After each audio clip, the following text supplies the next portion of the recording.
A&M. It's A&M's turn in the barrel here. Yeah, quite the decade for A&M, Paul. Obviously, the switch over from the Big 12 to the SEC, big.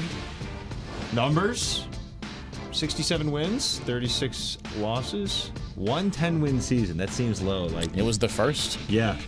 The first season in the conference in 2012. They gave us Johnny football, so I'm always thankful. Well, I think that's what A&M right now is. Manziel, they had a good team. Luke Jokel. They have Mike Evans. Mike Evans, a great wide receiver. Yeah. Myles Garrett, one of the best pass rushers we've seen in the SEC. Right. The players they put in.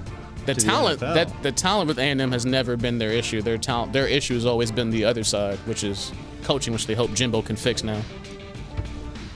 Yeah, Paul. So Jimbo's got basically a blank check and all the talent that he can try to develop. Look at the Mount Rushmore that A&M has had already. You have Johnny, Evans, Garrett, Jake Matthews, great offensive lineman. Right. They've had top 5 offensive linemen drafted in multiple years.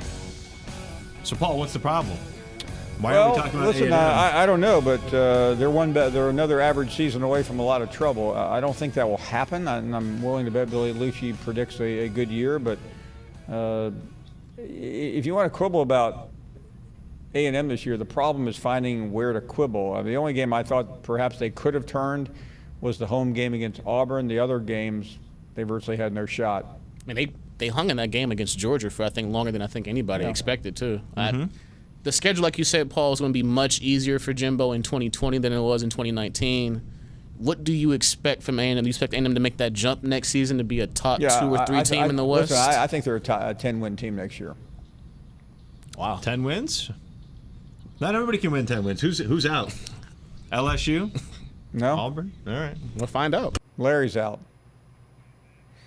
Welcome back, Billy Liucci joining us. And Billy, I don't know if you heard us, it's hard to find any more wins this year, maybe one more for LSU, for A&M. They had no shot against LSU on the road. Obviously, that was an embarrassing loss. Clemson, Alabama, Georgia, and the Auburn home game. Thanks for being with us. Good afternoon, and what's the state of the program out there?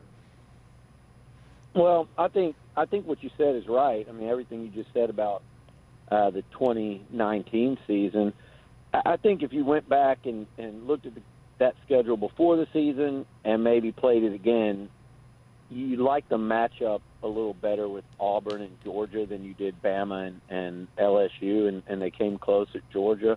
Auburn was that one that before the season I would have said A&M needs to win that game at home. And that was what I think most people were either picking 7-5 or 8-4, and they fell on the other side of that line. But I think the mentality and the direction of it is, I think A&M fans are ready for next season, and they've kind of been ready for next season from about the midpoint of the year. When you start to realize how good Georgia and LSU were and that they weren't quite ready to match up, it was a tough deal when you look at it on paper and you start one senior against the toughest schedule probably in the country, and no one's ever faced 3 number ones before. I think they should have been more competitive in some of those games, particularly goes without saying LSU, but you start one senior out of 22 and you lose 10 to the NFL after 1 year. It was a tough rebuild. Now, the excuses are gone for next season. I think that goes without saying because you replace Georgia and Clemson on that schedule with Vandy and a home date with Colorado, and basically everything else stays the same. Well, that number of wins should jump up, and you expect the team returning so much to be a lot better. But the biggest excitement, Paul, I think, comes from that true freshman class and what they did this year. Guys like Spiller and Wademeyer and DeMarvin Leal, Damani Richardson. I think they had 4 on the All-SEC freshman team. I think the excitement comes from that number 3 ranked class, and right now, I think as of today, a couple hours ago, A&M added a big commitment from linebacker from Missouri and Antonio Doyle. This class right now ranks number 5. So that's the good. future looks bright. I think people are ready to get done with this year. It's always interesting what happens within a state, and it may not really matter when you just gave us the numbers. If you're in the top 5 with Ohio State, Clemson, Alabama, Georgia, that's LSU. It's pretty amazing, but What's going on internally within that state? Because Texas, which everyone wanted to act like was a big threat with Tom Herman, has just flat out been a failure. Would you agree?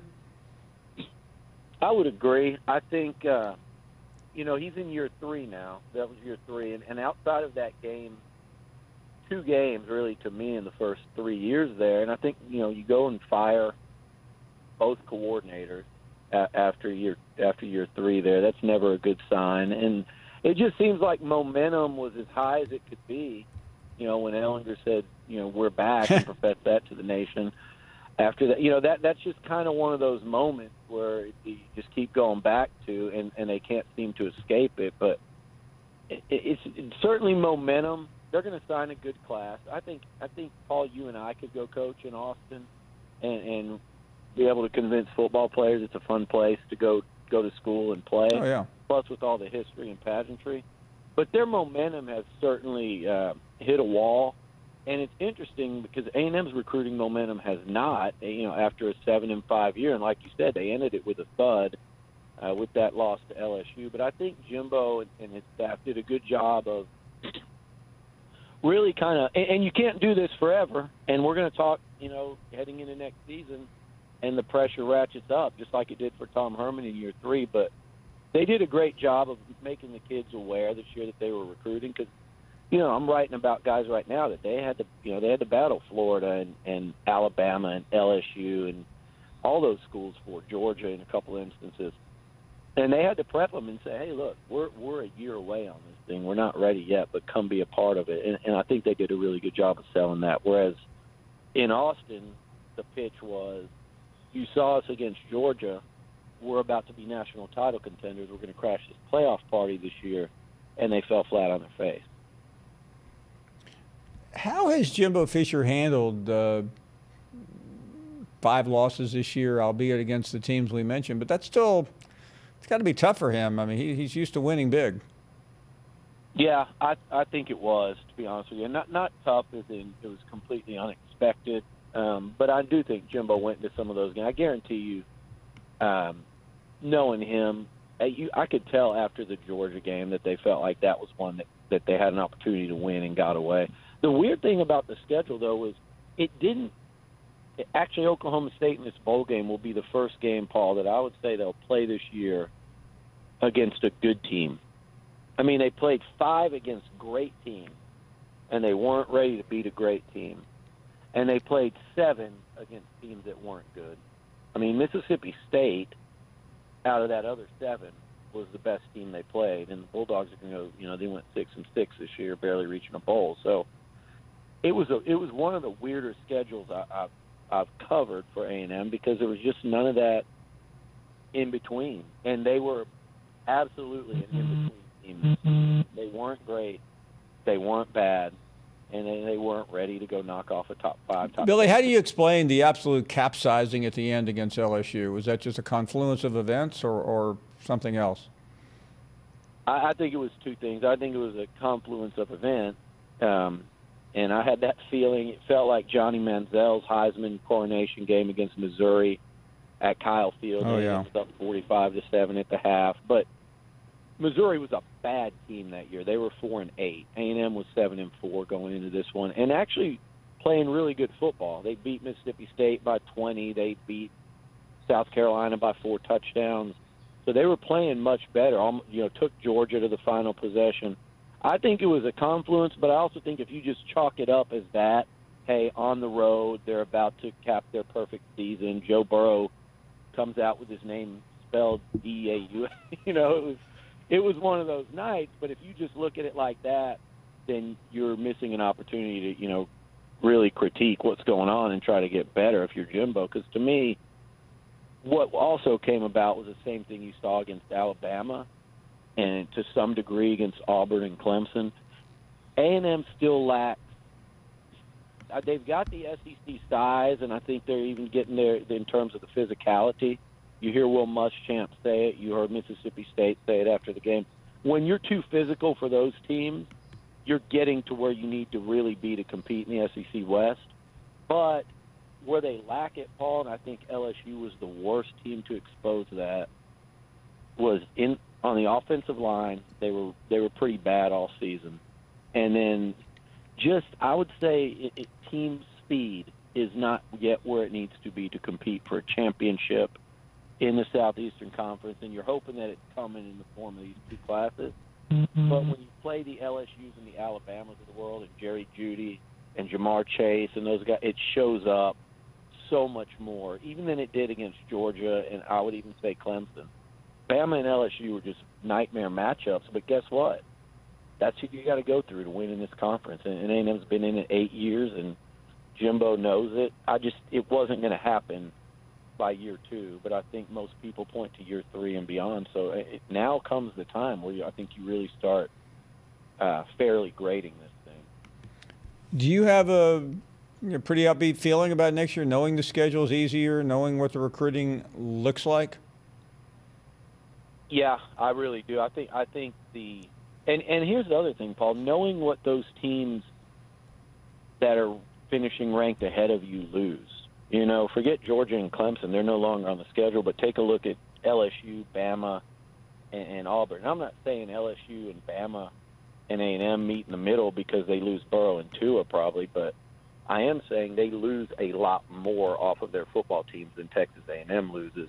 And what's coming in behind that, like you just said when you rattled off those recruiting rankings, the last couple classes, which is now half your roster, is right there with those teams. So it's coming, but I think in order for them to really break through next year, and their last 2 games are at Auburn and LSU at home. In order to get past, at Bama and LSU at home, in order to reach that point and make those games really matter, you've got to get past Auburn on the road. You've got to win a couple other, somebody in the SEC West is going to end up surprising and being tough. To do that, they've got to get better on the offensive line. All this other stuff we just said, they couldn't block Clemson. They couldn't block Bama, Georgia, LSU, or Auburn this year. Those are great defenses. I get it. But, you've got to beat at least one, if not 2 of those teams next year to consider it that breakthrough season. So that, to me, yes, I'm very optimistic.